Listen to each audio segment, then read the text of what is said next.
देखिए, एग्ज़ाम में करीब 30 दिन बच रहे हैं। करीब अप्रॉक्स कहने का मतलब कि 30 दिन से 1-2 दिन ज़्यादा भी हो सकता है, कम भी हो सकता है। तो इस 30 दिनों में हम लोग को किस प्रकार से स्टडी करना है कि जो नंबर हम एग्ज़ाम से ला सकते हैं वो कैसे मैक्सिमम लाया जाए, यानी किस प्रकार से 30 दिनों में हमको पढ़ना है, इसी पे हम आज बात करेंगे। लास्ट 30 दिन का, लास्ट 30 डेज का हमारा प्रिपरेशन का स्ट्रैटेजी क्या होगा जिससे हम बेहतर मार्क्स लाएं। चलिए, सपोज कीजिए कि हमारे पास कितने पेपर हैं? 5 पेपर हैं। पहला फिजिक्स, दूसरा math,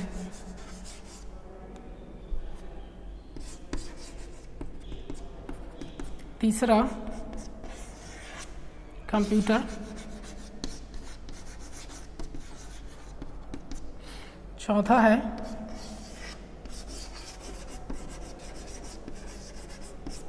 fundamental of triple E, और 5वां हो गया आपका मैकेनिक्स।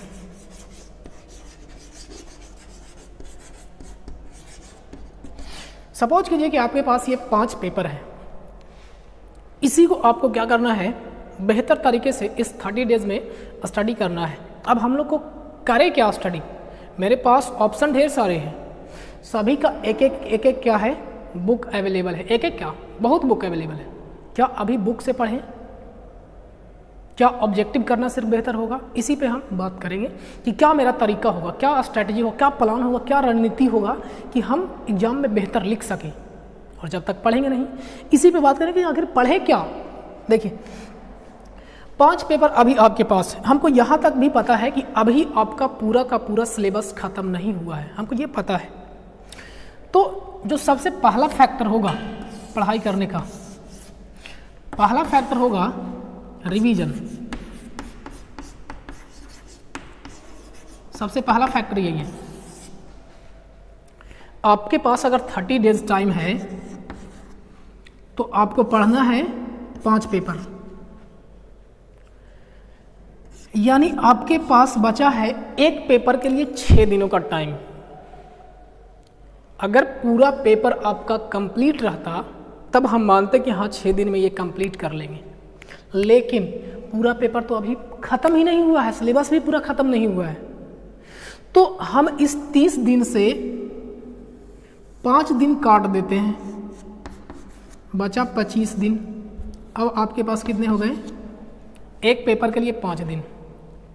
यानी अगर अभी से जो भी सिलेबस पढ़ाई हुआ है उस सिलेबस को आपको क्या करना है, रिवीजन करना शुरू कर देना है।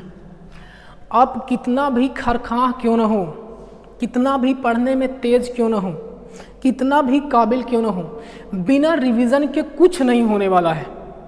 आप अगर ये समझ रहे हैं कि हम क्लास में अच्छे से पढ़ लिए हैं या हमने जो याद किया है अभी तक हमको याद है, तो ये आपकी गलतफहमी है।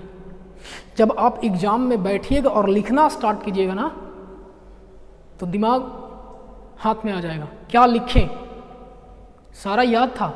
जब पढ़ रहे थे, जब घर पे थे तो सारा याद था, लिखते टाइम सारा का सारा तोता खा जाएगा। समझ रहे ना?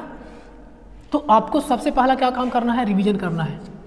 जितना भी अभी पढ़ाई हो गया है, हम ये नहीं बोल रहे हैं कि 5 दिन आप लगातार सिर्फ रिवीजन कीजिए। फिजिक्स का तो फिजिक्स ही करिए, नहीं। आप मान लीजिए 1 से स्टार्ट करते, 1 2 3 4 5। एक दिन आप फिजिक्स का पूरा रिवीजन कर लीजिए। अगला दिन जो भी पढ़ाया गया, ध्यान से सुनिए, जो भी पढ़ाया गया है उस चीज़ को, एक दिन में पूरा फिजिक्स नहीं होगा, 1 यूनिट तो होगा। यानी पहला दिन हम फिजिक्स का 1 यूनिट कंप्लीट कर लेंगे, रिवीजन कर लेंगे। अगला दिन केमिस्ट्री का जो भी हो पेपर उसका, यानी 1 यूनिट हमने कंप्लीट कर लिया, 1 में रिवीजन कर लिया। फिर अगला दिन 5 से स्टार्ट होगा। अगला यूनिट फिजिक्स का कर लेंगे, केमिस्ट्री का कर लेंगे, कंप्यूटर का कर लेंगे, मैकेनिक्स का कर लेंगे, जो भी पेपर है।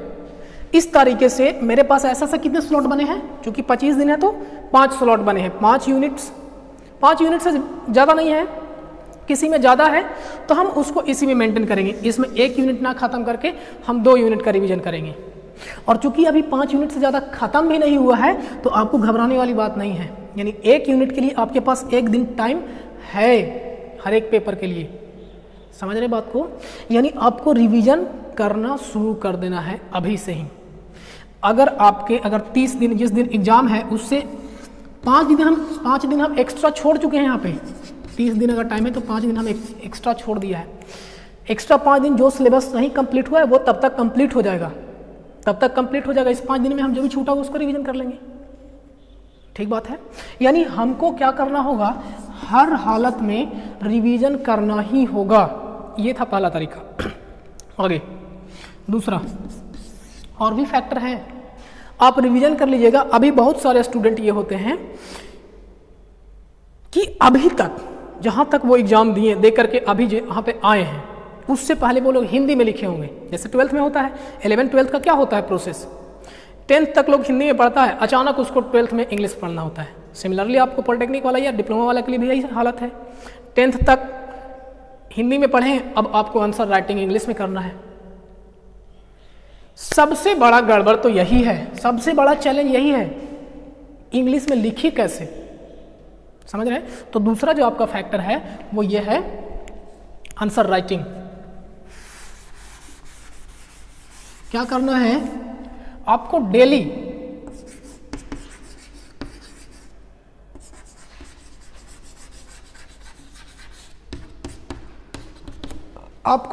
लिखना है क्वेश्चन का आंसर। और ये नहीं कि लिख करके छाप देना है, नहीं, अपने से लिखना है, देख करके छापना नहीं है। कोई भी 1-2 क्वेश्चन का, 5 क्वेश्चन का आंसर राइटिंग, आपके पास इतना भी समय होगा कि 5 क्वेश्चन का आंसर आप लिख सकते हैं। समय कैसे मैनेज करना है हम ये आप पे छोड़ते हैं। यानी डेली आपको 5 क्वेश्चन, ये क्वेश्चन कौन सा होगा, आपके पास क्वेश्चन बैंक होंगे, बहुत सारे बैंक होंगे।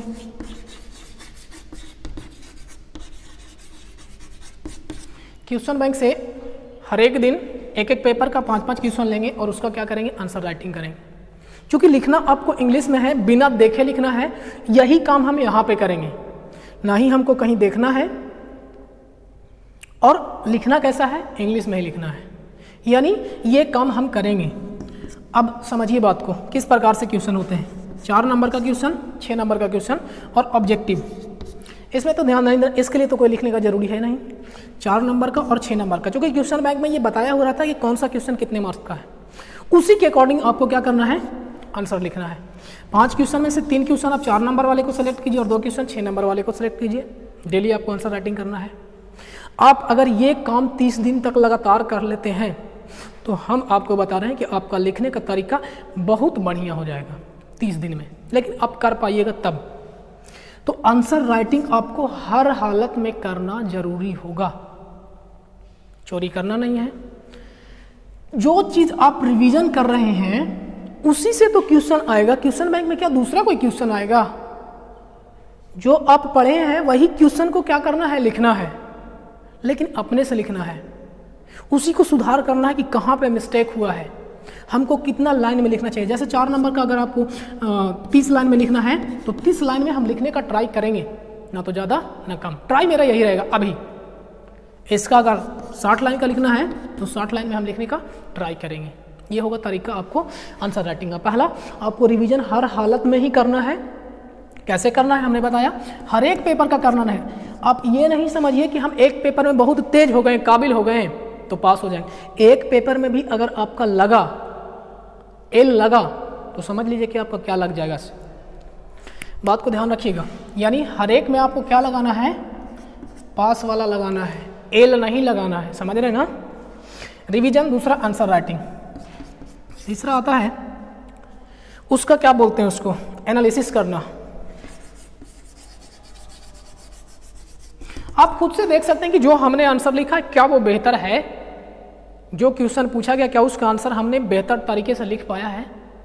अगर नहीं लिखे हैं तो अगली बार से अगर क्वेश्चन लिखते हैं तो उसमें आप सुधारने का कोशिश करेंगे कि क्या हमने इसमें छोड़ा है और क्या इसका और आंसर होना चाहिए था। आपको एनालिसिस भी करना है कि हमने जो आंसर लिखा है क्या वो बेहतर लिखा है या बेहतर नहीं लिखा है, और बेहतर हो सकता था। अगर हो सकता था तो हम अगली बार से जो क्वेश्चन का आंसर लिखेंगे वो ट्राई करेंगे कि और बेहतर तरीके से हम इसको क्या कर पाएँ, एक्सप्रेस कर पाएँ, ताकि जो मेरा एग्जामिनर होगा वो उसको चेक करे तो समझ सके। ठीक है ना। तो ये हो गया एनालिसिस। अब इसके साथ साथ थोड़ा सा 1-2 पॉइंट और है जो ऐड कर लीजिए। राइटिंग पे आपको फोकस करना होगा, राइटिंग पे, और अगला होगा स्पीड पे। ऐसा नहीं है कि आप 4 नंबर वाला क्वेश्चन को लिखने के लिए बैठे हैं तो इसको 1 घंटा में लिखिएगा 4 नंबर का। नहीं मेरे भाई, जो टाइम आपको, टाइम स्लॉट जो मिला है 4 नंबर के लिए, जितने मार्क्स, जितने समय लिखने चाहिए, लगने चाहिए, उतना ही समय में ट्राई करना है लिखने के लिए। ये नहीं कि यहाँ पे हम घर पे लिख रहे हैं तो लगे लिखने से 2 घंटा में पकड़ के एकदम झाप दिए, ऐसा बिल्कुल भी नहीं करना। अगर आप ऐसा करते हैं तो समझिए आपका स्पीड खराब हुआ और एग्जाम में आप गए तेल लेने, समझ रहे ना। तो आपको स्पीड को भी ध्यान में रखना है कि हम किस स्पीड से लिखें कि हमारा 3 घंटे में सारा का सारा क्वेश्चन क्या हो जाए, लिखा जाए। राइटिंग कहने का मतलब राइटिंग आपको सुधारना है। होगा ये कि आप स्पीड लिखिएगा तो राइटिंग क्या हो जाएगा, खराब हो जाएगा, राइटिंग खराब हो जाएगा। और ऐसा नहीं है कि आपको एक एक लाइन पढ़ पढ़ के मार्क्स दिया जाता है। राइटिंग अगर बेहतर है, आपको ऑब्वियसली बात है, ये 100% गारंटी है कि आप राइटिंग बेहतर है तो नंबर बिना बेहतर राइटिंग वाले से आपको बेहतर मिलेगा। हाँ, कंटेंट पे भी मिलता है, हम ये नहीं बोल रहे हैं कि आपने कंटेंट क्या लिखा है, मिलता है। लेकिन अगर राइटिंग बढ़िया नहीं है और चेक करने वाला पहले ही देख करके भड़क गया तो बताइए क्या करेगा। वो चेक ही नहीं करना चाहेगा आपका कॉपी को, जैसे तैसे मार्क्स दे करके आगे बढ़ा देगा, समझ रहे हैं। तो आपको इन बातों को ध्यान रखना। राइटिंग भी ऐसा नहीं कि स्पीड लिख रहे हैं तो राइटिंग ही खराब कर दे, घसेड़ दें, तो घसेड़ दीजिएगा तो मार्क्स देने वाला भी क्या कर देगा, घसेड़ देगा और आपको आरा लगा देगा। तो इस बात को ध्यान रखिएगा। तो ये कुछ पॉइंट थे जो आपको अभी 1 महीना पहले से ही क्या करना है, इस पर ध्यान देना है, फोकस करना है। अगर आप ऐसा नहीं किए तो फिर आपका क्या होगा ये आप पे छोड़ते हैं। सबसे मेन इंपॉर्टेंट पॉइंट, आपको इसका रिवीजन हर हालत में करना शुरू कर देना है। ऐसा है कि हम बोल रहे हैं तभी करना है, आपको पहले से भी जो कर रहे हैं वो और भी इस तरीके से आप एक बेहतर प्लान बना करके, रूटीन बना करके आप स्टडी कीजिए। रिवीजन करने के लिए आप टाइम का स्लॉट बनाइए कि हाँ हम इतना से इतना टाइम में रिवीजन कर लेंगे, इतना से इतना टाइम में लिख लेंगे, मेरा इतना से इतना टाइम में कॉलेज है तो हम कॉलेज कर लेंगे, ट्यूशन है तो ट्यूशन कर लेंगे। आप अपना एक स्ट्रैटेजी बनाइए। और हाँ, एक बात और लास्ट में, दिमाग पर प्रेशर नहीं देना है, समझ रहे ना। होगा कुछ नहीं, फेल होंगे तब भी, पास होंगे तब भी, रहेंगे मस्ती में ही, ठीक है ना। तो दिमाग पे प्रेशर नहीं देना है। अगर नहीं होगा डेली, एक दिन का हम जो स्लॉट बनाए, अगर कंप्लीट नहीं हुआ कोई बात नहीं है, अगला दिन हम ट्राई करेंगे कि कंप्लीट कर ले। ये नहीं कि ट्राई करने के चक्कर में खाना नहीं खाए, नहाए नहीं, तबीयत खराब कर ले, कुछ नहीं करना है। ज़्यादा दिमाग पे प्रेशर नहीं देना है, थोड़ा बहुत हाय हेलो करना है और काम सलटा देना है। तो उम्मीद करते हैं कि आप ये तरीका को अपनाइएगा और बेहतर मार्क्स लाने के लिए अपने आप को बेहतर देने के लिए ट्राई करिएगा, कोशिश कीजिएगा, ठीक है। देखते रहिए, मिलेंगे जल्द ही। धन्यवाद।